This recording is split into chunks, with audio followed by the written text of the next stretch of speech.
Welcome back to some Animal Crossing New Horizons. I'm dear darling. I shall see what's going on a lovely island of Fawnhallow today. I don't know why I said it like that. Yeah, how's everyone doing? I can't really know what your response is, but let's open up my daily gacha games and that sort of thing. What should we talk about? That's a great question. I don't have an answer for you right now.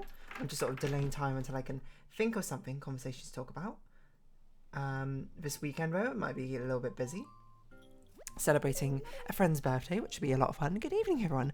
Right now in Fawnhallow, it's 8:19 p.m. on Thursday, May 23rd, 2024. To be fair, only busy on the Saturday, I think. As far as I know, I'm not busy on the Sunday. If we are doing something on the Sunday, then I did not know about that. And, you know, then the stream will have to be at a different time. But, no. I forgot what I was going to say about this. I don't think I was going to say anything about this. Ring, ring, ring, ring. Banana phone. Do, do, do, do, do, do. Yeah, I thought... what was I going to talk about?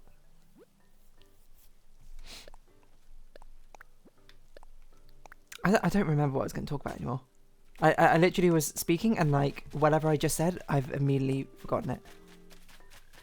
Like... Generally, what was I talking about? Anyway, I don't know. Let's talk about something else. Whatever that was, I hope that wasn't a combination. Oh, you know, I was going to talk about Roald Dahl. You know, I was thinking about that yesterday. This is a rare time where I said I should talk about this in one Animal Crossing episode, and then I actually remembered. Roald Dahl, if you don't know, is like a Welsh author, right? I believe, who wrote a load of children's books, which you're probably familiar with. Because I think they're relatively popular. You know, Charlie and the Chocolate Factory is maybe his most famous one. What else is really famous? Like, The Twits comes to mind, Witches, Danny, the Champion of the World, James and the Giant Peach, that's another really popular one. They're all, honestly, really great books. I loved reading them when I was younger. You know, the classic ones, written by Roald Dahl, but illustrations by Quentin Blake.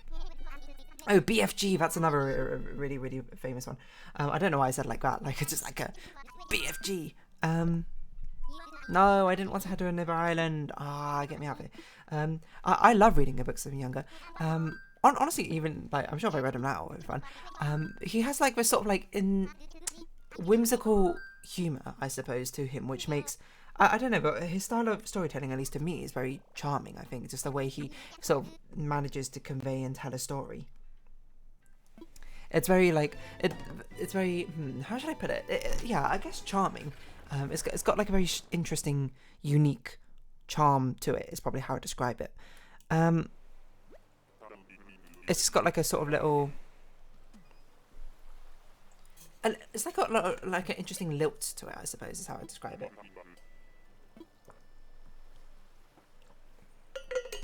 And just like, it's very unique, you know? It kind of reminds me of Wes Anderson in a way. But maybe Wes Anderson's a bit more sort of whimsical and like a flight of imagination, while Roald Dahl is more just like a... Definitely like a fairy tale-esque sort of whimsical way, but it somehow feels more grounded. Despite the fact it really isn't. Like, his stories are very much elements of fiction and fantasy, except for, of course, his Boyhood, I suppose, which is his autobiography. But... it's not that they're, like, in the realms of plausibility. It's just, like, they don't feel like they're in, like, a... Well, I don't know. Maybe it is sort of like Wes Anderson energy. I don't know. Anyway. Roald Dahl book tier list. That's a great question. Oh, George's Marvelous Medicine. That's another one that came to mind. Top... I think the top one has to be James and Giant Peach. James and Giant Peach is really good, from what I recall. I don't know, I just like, maybe it's because it's an ensemble cast one. Of course, you got James, and then you got like the rest of like the insect buddies which he meets or something. I also feel like, is James and Giant Peach one which starts with him getting some crystals and dissolving it in water, which makes things grow? Or am I making that up? And he has like an abusive step-aunt or something who he lives with. I'm trying to remember. Okay, so James and Giant Peach, that's a plot. Like, I think he gets stuff which makes stuff grow, and then eventually, like, randomly, like, with Peach on, like, his aunt's, like, peach tree grows, like, really big, and all the insects which are inside it, spoilers, also grow super big as well. And then it becomes, like, a tourist attraction, and then it eventually, like, flies away somehow. No, wait, does it, like, it flies away because... because he like lassos seagulls and ties it to the stem or something. Because that's definitely a part of the book, but I don't think that's how it initially takes off. Maybe it is, I don't remember. Because I remember him doing it in like a very hurried, panicked manner, being like, oh, quickly, you have to do it, otherwise it's not going to work. And then, spoilers, I think it ends up impaled on like the Empire State Building or something like that. I don't remember what happens to the rest of the characters afterwards, to be perfectly honest, but that's what I remember. And what the characters, I think there was a grasshopper or mantis or something who was like the leader, and there was like a ladybird, I think there was a silk moth. Maybe a spider as well? There was a movie adaptation of this, wasn't there? James and the Giant Peach. Does it have all the characters? I don't know. Oh, there was a worm apparently as well. Does James and the Giant Peach, the movie, have all the characters in it? Well, it's got a worm, it's got a spider, it's got a ladybird. It's got a, I don't know what any of these are. Grasshopper, oh, caterpillar.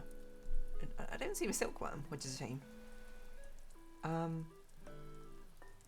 Because that's what I remember, is how they had to like spin out, the silkworm had to like spin out a load of silk to like lasso the seagulls or something.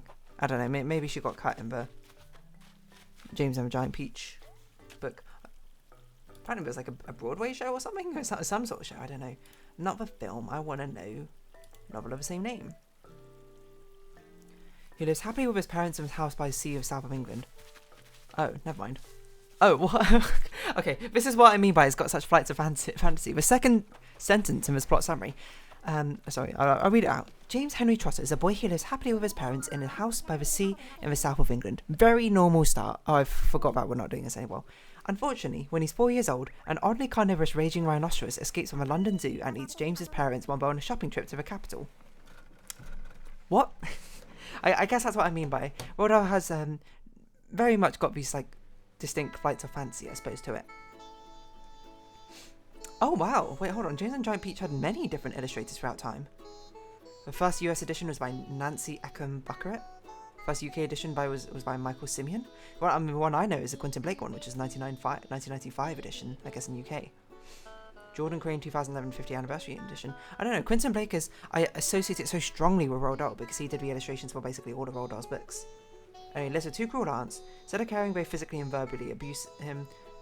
That's right, I remember. Like, he had a horrible time. One day after James, he meets a mysterious man who gives him a bag of magic crystals. It is this book.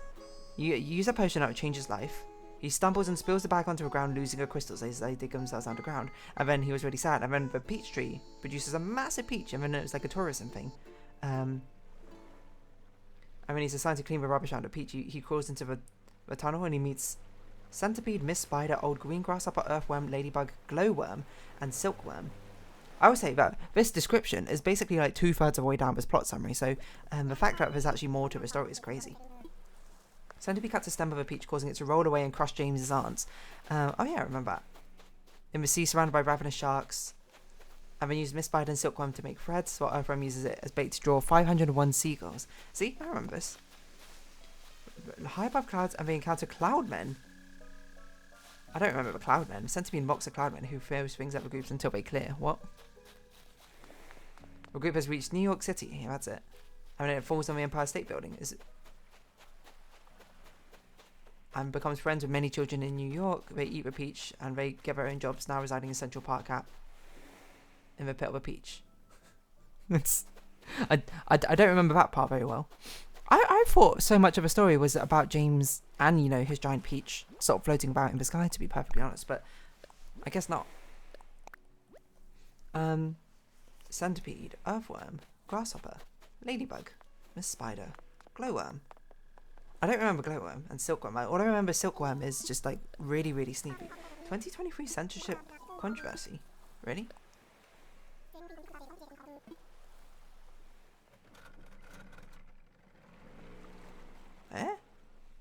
It'd be rewriting portions of many Dahl's children's novels to ensure that it would continue to be enjoyed by all today.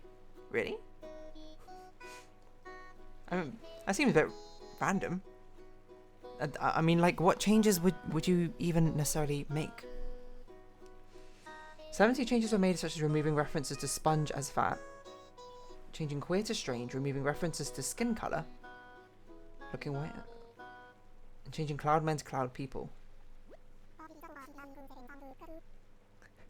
There were caves everywhere, running into the cloud, and at the entrances to the caves where the cloudmen's wives were crouched over a little stable of frying pans in their hand, frying snowballs to their hand suppers, and it was replaced with there were houses everywhere running into the cloud. Strange. Okay. Roald revision controversy. Like, I understand if it was like a problematic thing necessarily to change, but that seemed like a very like meaningless thing to change in the end. I wonder what else to do. Oh, Fantastic Mr. Fox! I forgot about that. No, that one is a genuinely great book.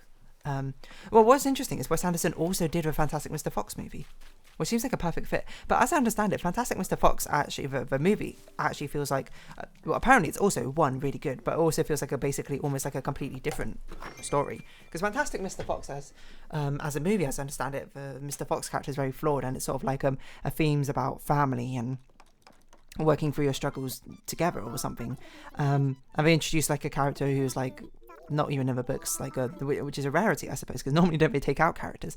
But Fantastic Mr. Fox is kind of like a heist story, I guess, if I recall it. And Fantastic Mr. Fox, like to his namesake, is actually fantastic. He's like so cunning, he's so like bright, he's brave, and or he's like basically every good trait in the book in a sense. But it's very entertaining to read nonetheless. So, and Mrs. Fox in Fantastic Mr. Fox is basically a non-character from what I recall, but she's like a major like driving plot point in Fantastic Mr. Fox the movie. So really, it's just like an alternate version of it, which is kind of cool, to be honest, because I mean, apparently it's pretty well received, I think. Again, I've never watched it, and I should really watch it because I've heard good things about it. Enid Blyton and Ian Fleming, also two authors from my childhood, also had the change as well. And so is R.L. Stein's Goosebumps. Strange.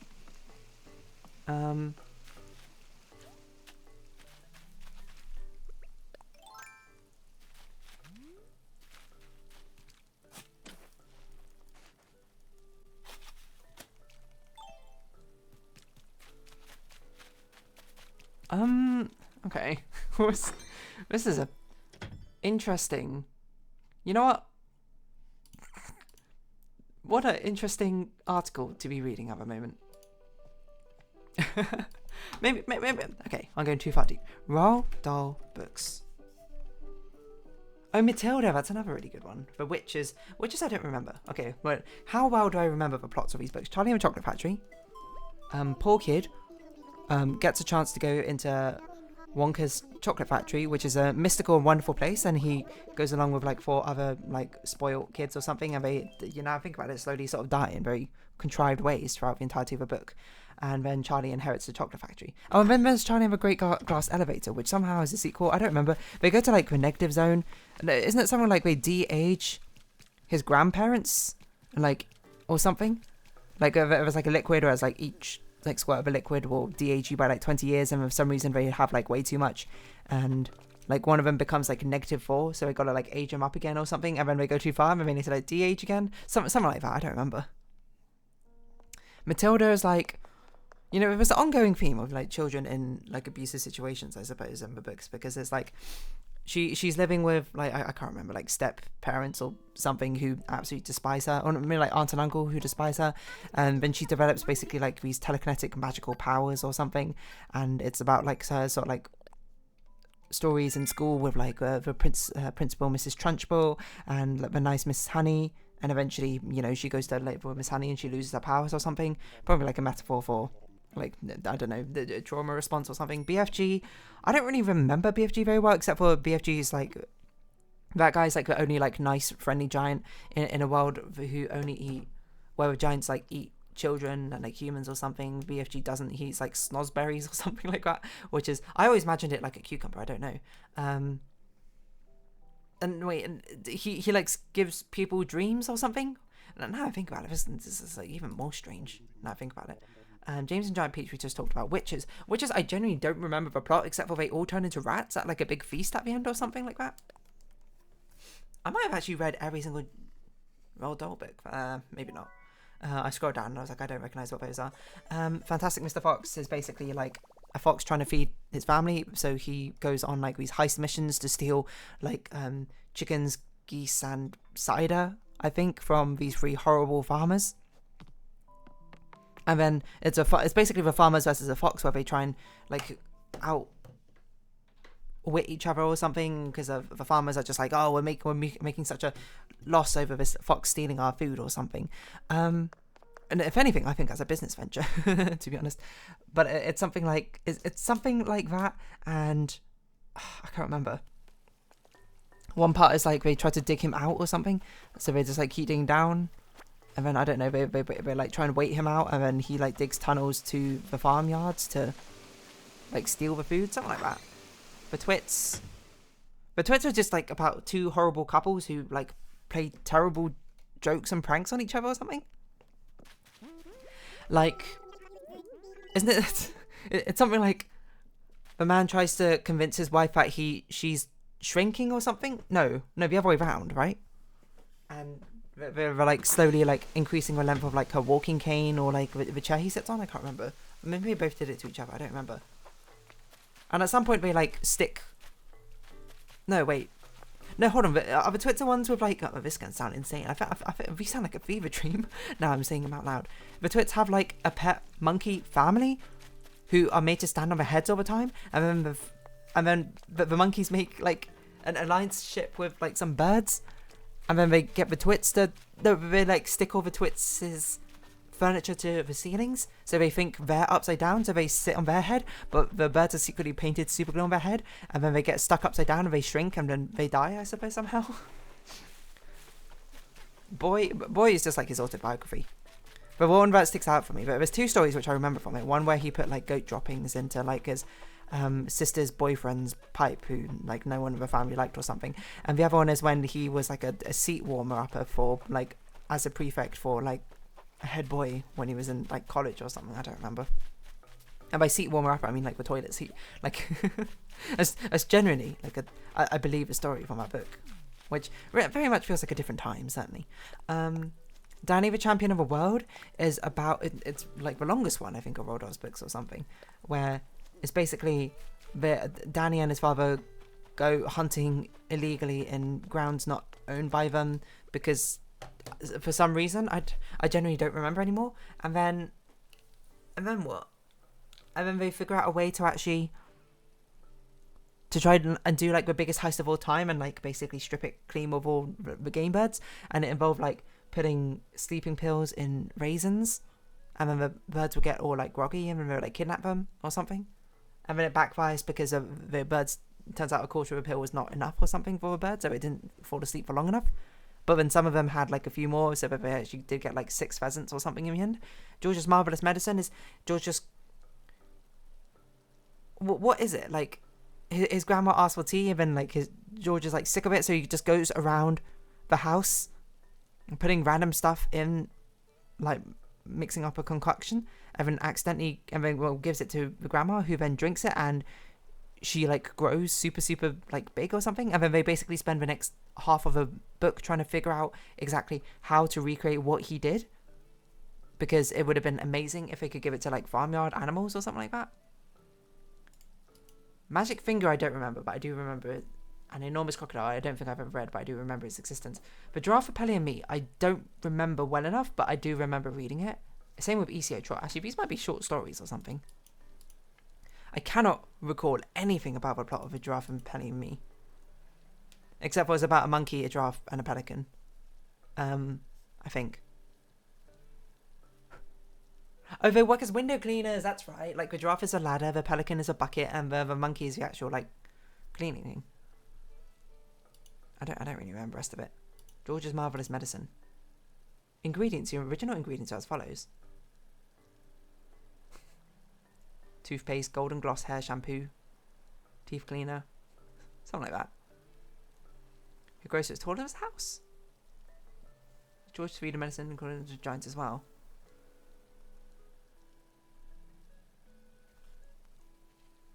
But he's unable to recommend new ingredients. Oh yeah, but he feeds it to his grandmother, and the grandmother shrinks and like dies because she becomes so tiny or something. Something like that, right? Anyway, I'm going to round this episode off here. I don't know what I'm talking about anymore. Roald Dahl. I like his books. That's about that, to be honest. Fantastic Mr. Fox. Is that my favourite one? I don't know if it's necessarily my favourite. But it's one that I remember pretty well, to be honest, all things considered. I actually remember a lot of these pretty well. Anyway, I'm going to round off this episode here. So if you have been watching, thank you very much. It's been Animal Crossing New Horizons. I've been Darling. Likes, comments, discussion, shares, greatly appreciated. Socials, Discord down below. Hope to see each other again. But for now, it's our farewell. So until next time, bye-bye for now.